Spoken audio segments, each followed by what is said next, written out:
pangyarihan upang makabawas po sa mga gulo sa ating bayan ngayon.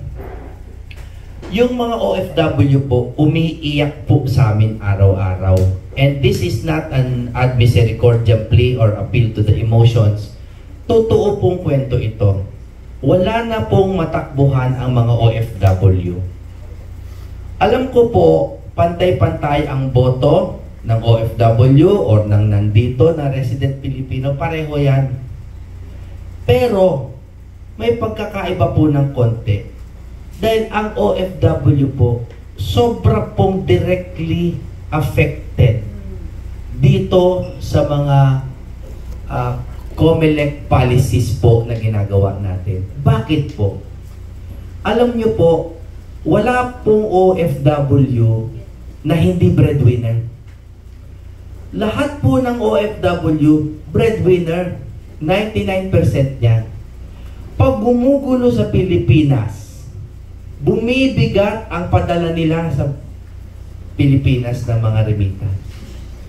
Pag nagkakaroon po sila ng mga adik na kamag-anak sa Pilipinas, sila po ang tinatawagan para ayusin ang mga problema dito sa kanilang bansang sinilangan.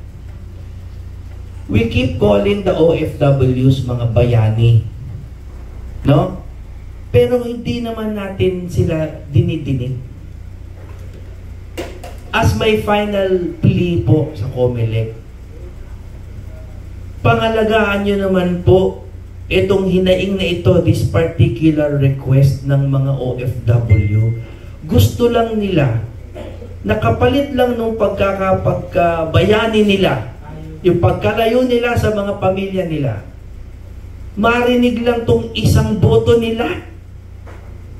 Isang boto lang kapalit po ng dekadang pagkalayo sa pamilya.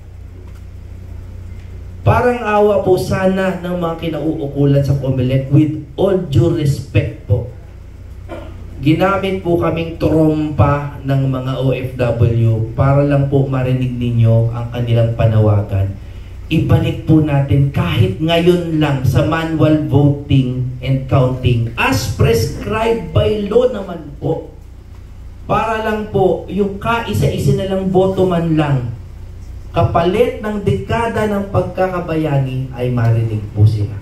Wala na akong ibang sasabihin kundi itong panawagan ng OFW, please, no to online voting.